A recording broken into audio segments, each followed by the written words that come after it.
할렐루야, 아멘. 행축을 위한 특별 새벽 예배 첫째 날 주님 앞에 나오신 성도님들 환영하고 축복합니다. 우리 다 같이 찬송하시겠습니다. 찬송가 320장입니다. 죄송합니다. 찬송가 314장. 찬송가 314장입니다.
사도신경으로 우리의 신앙을 고백하겠습니다.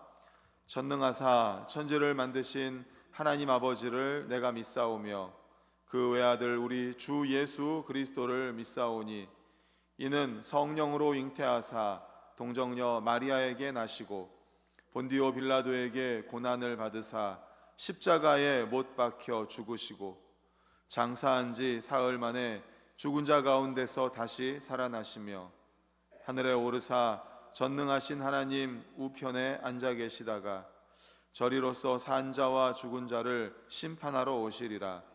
성령을 믿사오며 거룩한 공회와 성도가 서로 교통하는 것과 죄를 사하여 주시는 것과 몸이 다시 사는 것과 영원히 사는 것을 믿사옵나이다.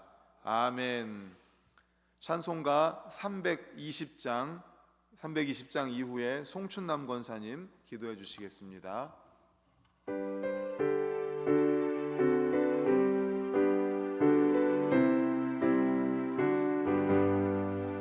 나의 죄를 정케 하사 주의 일꾼 삼으신 구세주의 넓은 사랑 항상 찬송합니다. 나를 일꾼 삼으신 주 크신 능력 주시고 언제든지 주 뜻대로 사용하여 주소서.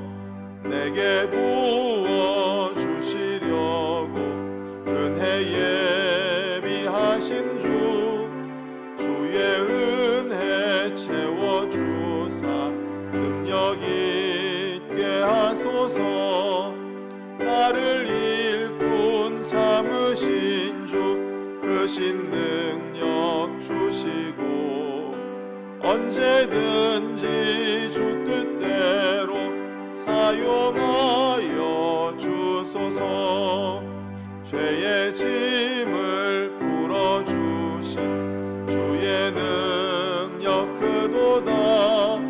나를 피로 사신 예수 내 맘속에 오소서. 나를 일꾼 삼으신 주 크신 능력 주시고 언제든지 주 뜻대로 사용하여 주소서. 주여 내게 성령으로 충만하게 채우사 생명수가 강물처럼 흐르게 하옵소서. 나를 일꾼 삼으신 주 크신 능력 주시고 언제든지 주 뜻대로 사용하여 주소서. 아멘.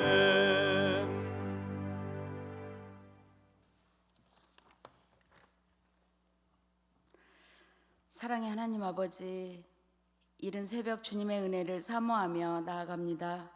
오늘 하루도 주님의 인도하심에 살기를 원하며 기도하오니 인도하여 주시옵소서. 와을을 주제로 가을 충제를 계획하며 기도하며 열심을 다하는 과정에 있습니다. 간절함 속에 하나님의 놀랍고도 경이로운 체험과 간증들이 나올 수 있도록 은혜 베풀어 주시옵소서. 행축을 통하여 반석이 하나가 되어지며 구경꾼이 아닌 주인공으로서 함께 하나님 나라 이뤄나가는 굳건한 믿음의 공동체로 세움받기를 원하고 기도합니다. 긍휼을 베풀어 주시옵소서. 사랑의 주님, 삶에 지쳐있는 자들에게 말씀의 능력 주시옵고 마음의 상처로 힘들어하는 심령에게 하나님의 자비로우심과 사랑이 전해지며 이해와 용서로 서로에게 중보하는 일꾼으로 사용하여 주시옵소서. 이 시간 생명의 말씀을 대언하실 목사님 강건케 하시옵고 성령 충만, 말씀 충만한 은혜의 시간이 되기를 원합니다. 말씀 위에 단단히 해져가며 전도자의 사명자로 아버지의 뜻에 순종하는 자로 거듭나기를 소망하오고 주님 이끄시고 동행하여 주시옵소서. 작은 일에도 감사드리며 우리의 삶의 주인이신 예수 그리스도의 이름으로 기도드립니다. 아멘.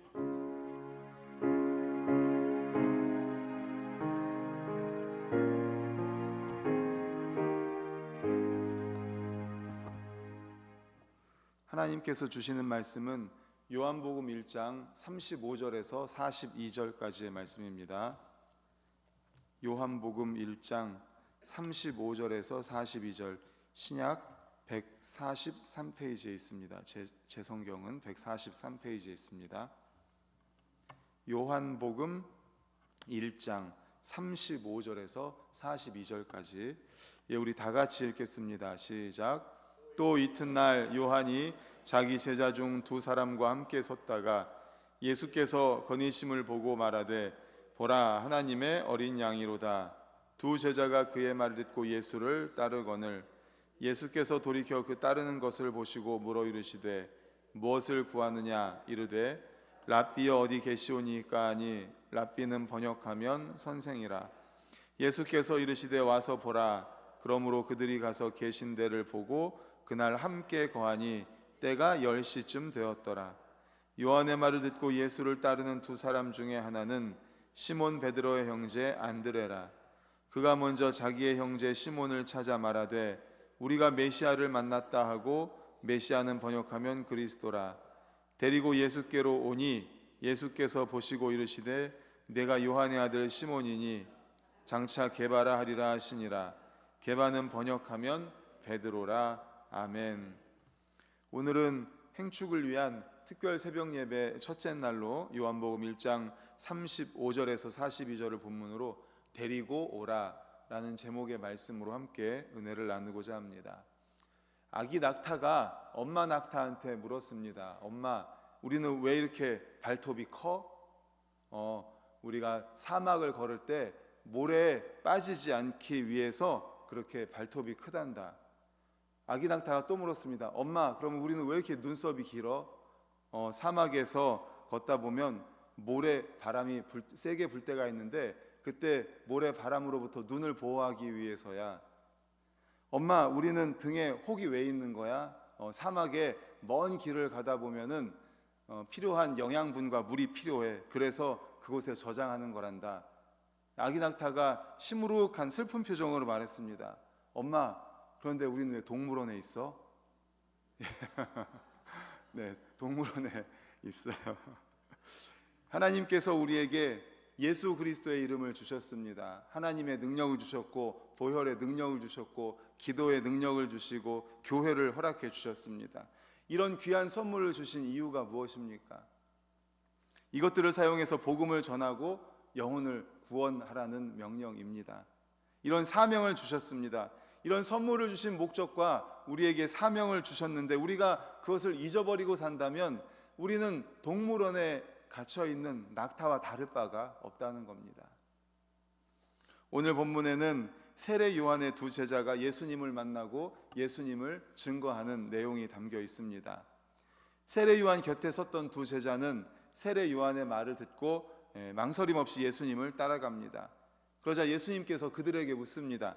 우리 38절을 화면을 보고 읽겠습니다. 38절입니다. 시작. 예수께서 돌이켜 그 따르는 것을 보시고 물어 이르시되 무엇을 구하느냐? 이르되 랍비여 어디 계시오니까 하니 랍비는 번역하면 선생이라. 아멘.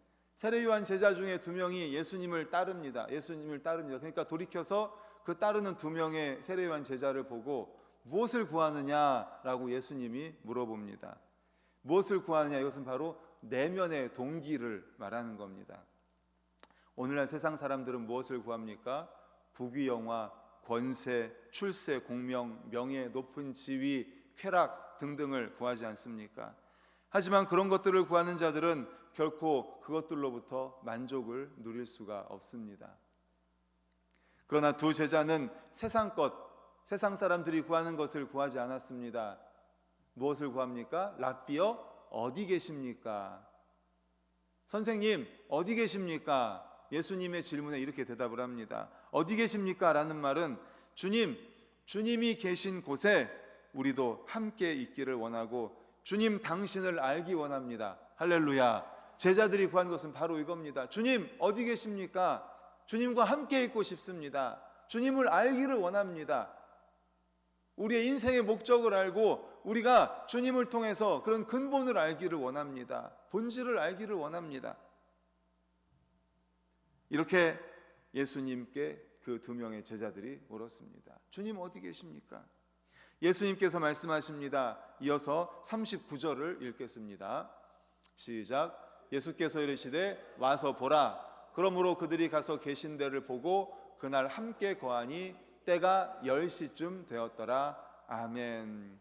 주님 어디 계십니까? 라는 제자들의 질문에 예수님께서 와봐라 이렇게 대답을 합니다. 이것은 성경이 우리에게 주시는 은혜로운 초청입니다. 언제나 주님은 오라고 하십니다. 성경에 무려 1900번이나 나온다고 합니다. 와보라는 말이, 오라라는 말이. 돈 없는 자도 와라, 물 없는 자도 와라, 내게로 오라, 이런 오라는 말이 무려 1900번이나 나온다고 합니다. 주님의 은혜로운 초청의 말씀이죠. 이 초청에 응한 사람은 우주 최고의 복인 영생의 복을 누리게 되는 것입니다. 우리도 주님의 그 초청에 응해서 이 자리에 있는 것 아닙니까?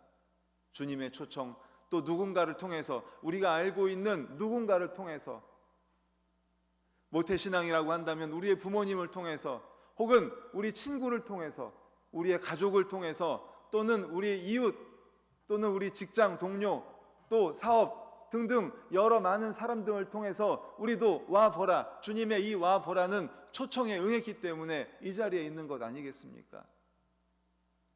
주님의 이 초청은 최고의 초청입니다. 우주 최고의 초청입니다.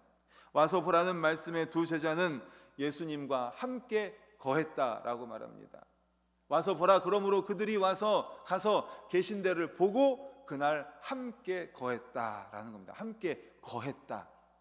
그냥 잠깐 본 게 아니에요. 와서 보라고 했다고 해서 제자들이 예수님을 보고 그냥 간 게 아니라 함께 거한 것입니다. 이게 중요합니다. 함께 거한 것. 우리 중에는 예수님을 한번 보고 그치는 사람들이 많습니다. 예수님 당시 한 부자 청년이 예수님께 나와서 영생 얻기를 구했습니다. 그런데 재물 때문에 고민하다가 그냥 돌아가죠. 내 재물을 다 팔아서 가난한 사람, 불쌍한 사람한테 주고 나를 따르라, 이렇게 부자 청년에게 이야기하지 않습니까? 그런데 부자 청년에는 돈이 많으니까 그 물질을 다 가난한 자들에게 팔아서 가난한 자들에게 주고 오라고 하니까 고민하다가 다시 그냥 되돌아갔지 않습니까? 너무나 애석한 일입니다. 그분 안에 머무는 것, 그분과 함께하는 것, 그분을 알아가는 것, 그분을 닮아가는 것, 이것이야말로 정말 큰 복인데 말입니다. 주님과 함께 거하는 것이 얼마나 큰 복인지 모르는데, 이렇게 부자 청년은 재물이 많기 때문에 그것을 고민하다가 다시 되돌아간 거예요. 주님과 함께 거하고 주님을 알아가고 주님과 교제하고 주님을 닮아가는 것이, 이것이 얼마나 큰 은혜인지 모릅니다. 두 제자는 예수님을 알아보고 예수님을 따라가 예수님과 함께 거하며 예수님과 교제하였습니다. 그 결과 그들은 예수님이 메시아라는 확신을 갖게 됩니다. 그들은 메시아를 만나 가슴이 벅차 터질 것만 같았습니다. 이 기쁨을 다른 사람과 나누지 않고는 견딜 수가 없었습니다. 가슴에 불이 붙는 것 같았습니다. 이것이 주님 만난 사람들의 공통된 심정일 것입니다. 주님으로 인해서 가슴에 불이 붙습니다. 주님으로 인해서 가슴이 뜨거워집니다. 이 기쁨을 견딜 수가 없습니다. 이 감사와 이 감격을 견딜 수가 없습니다. 그래서 어떻게 했는지 우리 41절, 42절을 우리 화면을 보고 읽겠습니다.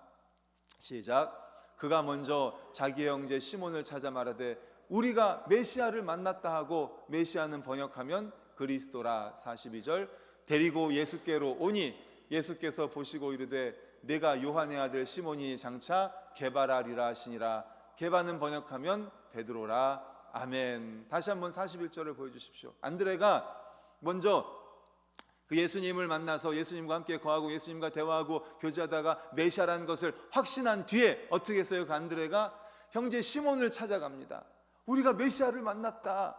우리가 메시아를 만났다. 메시아라는 것을 확신하고 가슴이 뜨거워졌다.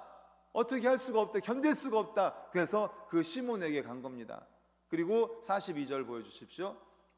42절. 그리고 그 시몬을 데리고 예수께로 온 겁니다. 그래서 오늘 말씀의 제목이 데리고 오라예요. 데리고 오라. 그러니까 예수님이 시몬을 보고 이제 베드로라, 장차 게바라 하라는 거죠. 여러 말을 해야 듣는 것이 아닙니다.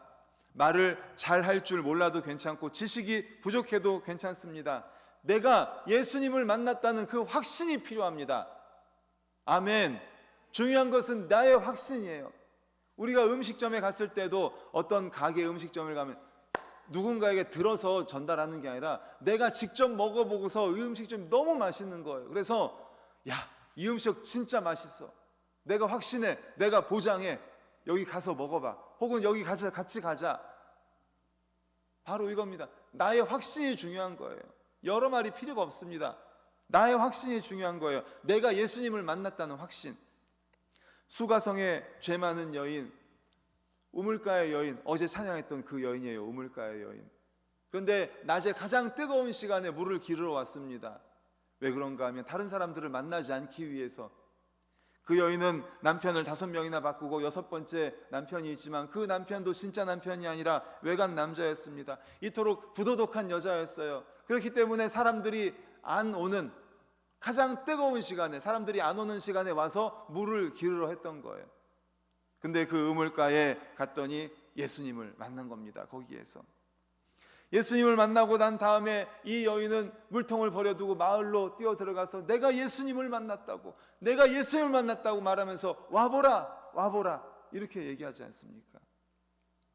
자기들과 상종도 하지 않은 채 숨어 지내던 여인이 갑자기 우리한테 일부러 찾아와가지고 예수님을 만났다고 하면서 와보라, 와보라 하니까 이 사람들이 도대체 무슨 일인가 궁금해서 가서 보니까 정말 예수님이었고 예수님을 믿게 된 거 아닙니까? 성경 지식이 많다고 전도 잘하는 거 아닙니다. 신학을 배워야 전도 잘하는 거 아닙니다.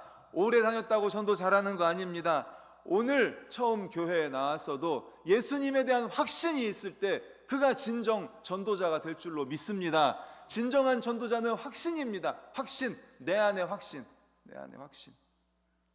안드레가 특별히 전도 훈련을 많이 받은 것도 아닙니다. 전도에 대한 책을 읽은 것도 아닙니다. 또 어떤 기적을 체험하고 이적을 본 것도 아닙니다. 오직 그는 예수님을 만났고 내 사랑하는 형제가 그 예수님을 알기를 원했던 겁니다. 주님께서 우리에게 전도의 기회를 주실 때 우리도 그러므로 즉각적으로 순종해야 됩니다. 왜 그렇습니까? 우리에게는 시간이 많지 않기 때문이에요. 우리는 내일을 알지 못하기 때문입니다. 다들 그렇게 말씀하시더라고. 엊그저께 11월 월삭 새벽 예배 드리니까 도대체 2025년도는 어떻게 지나갔는지 모르겠다고요. 벌써 11월이라고. 우리는 내일을 알지 못하고 시간은 그야말로 너무나 빨리 지나갑니다. 지금 주님이 우리에게 의식을 주시고 건강을 주실 때 내게 전도할 시간을 주시고 데리고 올 수 있는 환경을 주실 때 지금 전도하십시오. 오늘 말씀의 제목처럼 데리고 오십시오. 사랑하는 나의 형제, 사랑하는 나의 가족, 사랑하는 나의 이웃, 사랑하는 사람들에게 예수님을 알려주십시오. 내가 메시아를 만났다. 내가 메시아를 만났다. 전도는 어떤 변명이나 핑계로도 회피할 수 없는 가장 시급하고 가장 엄숙한 주님의 명령입니다. 그러므로 천하보다 귀한 영혼을 구원하는 거룩하고 복된 대열에 우리 모두 참여하셔서 그 영혼을 구원으로 인도하는, 구원으로 초청하는, 그래서 우주 최고의 복인 영생을 받게 하는 우리 모든 성도님들 되시기를 간절히 축원합니다. 아멘, 아멘. 이 시간에 우리 찬송 330장 힘차게 박수치며 찬양하시겠습니다.